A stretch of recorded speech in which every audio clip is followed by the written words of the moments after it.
Hello there and welcome to the channel, and in this video I'm going to be talking to you about how to plant and grow calla lilies. And you might be thinking, well, there's no point in planting them because they are frost tender. Well, are they?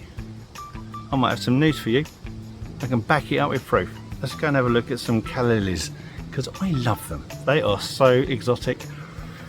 Why wouldn't you want them in the garden? Now, come the late spring, early summer, you'll start to see both the garden centres and the supermarkets fill up with displays of pot-grown calla lilies in full flower, and it's always an impressive sight because there's such a great range of flowers. But you'll take them home, you'll keep them in the pot, you might put them on your patio and maybe try and overwinter them in the greenhouse or indoors, but there really is no need. But I know why you're doing it. If you do your research, check the Gardener's World website or even the RHS website, my favourite website. I do like that quite. Both of these will show you that the calla lily is frost tender. So that means you can't have it in temperatures down to below 5 degrees Celsius.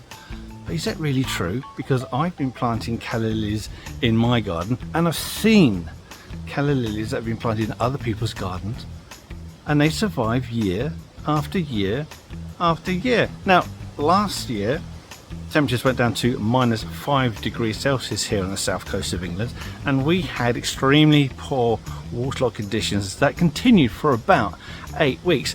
And the previous year temperatures went down to between -7 and -8 degrees Celsius down here. So any plants, at least according to the RHS table of hardness, that survive temperatures to between -5 and -10 degrees Celsius is considered fully hardy. So let's have a look at these plants. What condition are they in after 2 years of shocking freezing weather? Let's go and have a look. Oh look, it's a calla lily in full flower, what I planted over 2 years ago, and that looks absolutely fantastic. And there's another one there, another one here about to flower, another one here, and what's more, ooh, there's a load of calla lily seedlings germinating on the floor next to it. Well, if it's truly frost tender, I hear you cry, how is it then that the calla lily bulbs have managed to survive 2 winters of extremely cold, freezing temperatures, waterlogged conditions, not only regrown both those seasons, and then produce viable seedlings that are growing in my garden today? Well, I tell you, don't believe everything you read. Plants need to be trialled, and the RHS does trial it plants, but there are so many plants they can't trial them all. So often horticulturists look at the conditions of the environment where these plants grow and then make an assumption, and they're allowed to, onto the conditions that they'll tolerate here in this country. So what needs to happen is the details need to be updated, the trials need to be made. So if you want to take a risk, it's not really a risk, and grow calla lilies in your garden, what do you need to do? So the calla lilies are commonly known as the tender Xanthodecies being the genus name. These calla lilies they're all hybrids of 2 different Xanthodecies, Eliotiana and Raymanio. But there's a thing, when you start hybridizing plants, you get something known as hybrid vigor. And quite often this hybrid vigor expresses itself in hardiness. So when you start hybridizing tender Xanthodecies and you start getting plants that survive colder and colder winters, well, what a flipping surprise. It's a hybrid, you get hybrid vigor, often expressed as increased cold hardiness. But let's move on from there.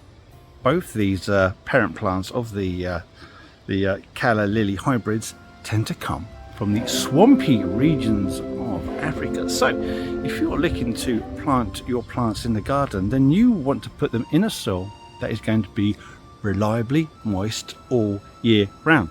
So if in England you get these long wet winters, your calla lilies, they probably think they're on holiday. you know, it's just going to be lovely for them. So don't worry about it. Don't worry about the cold. Don't worry about the wet. Calla lilies, they might be the plants of the future for the UK, and I'm proud to share that with you. I might just be a horticultural trailblazer as well as a self-professed genius. That sounded delicious. They're not tender. Flipping it. Now when you're planting these bulbs, you don't plant them very deep. You tend to plant them quite near the surface, maybe only like centimetre, maybe even less than that, because usually you want the new growth buds just at the surface of the soil, but you can get away planting them deeper. You can get away planting about 3-4 inches deep. They will still grow for. The soil needs to be quite rich, so prior to planting you can add a load of general purpose compost, blended farming, you're saying rich, and you know, and during the summer period when they are growing, you know, give them a once fortnightly application of liquid soluble fertilizer such as Miracle Grow, and that will keep them looking good. Sun to semi-shade, they will tolerate semi-shade, but to be honest with you, if you want more flowers, better flowers, then you want to give them as much sunlight as you possibly can throughout the day, and a bit of a sheltered position. But to be honest with you, they are more robust than you think. But for me, full sun, regular feeding, and keep that soil regularly moist throughout the growing season.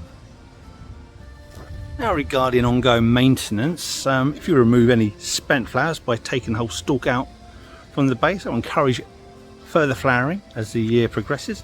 And then over winter, once the plant has naturally died back, then you could put on a mulch of a well rotted blended manure on top of that, and that will not only give it a good feed to give it a fantastic start in spring, it also will act as frost protection for those bulbs that don't really need it so much. Now of course, that information on hardiness is based on my own experience in my own garden, but if you've got any other experiences that you would like to add to this video, then you are more than welcome to do so. We would love to hear from you. Just put your comments into the comments section, and if you want to see more videos like this, if you want to see our Instagram page, check out this next message from my sponsor, which is me, because I have to pay for everything. See you in the next video. Right, now, just before you go, if you want to see more content, more behind the scenes stuff, and images that I've taken of some weird freaky plants over the years, then you're in luck, because we've created an Instagram page. So you can find the link in our description. You can find the link on our main page, and if I'm clever enough, I might be able to get a link somewhere up there. Anyway, thank you for watching, and if you want to see more YouTube stuff, then check out this video here. That's got a good one. And if it doesn't float your boat, then another one right there. And enjoy these while I still got the strength, imagination and aptitude to make them. Thank you for watching. Goodbye.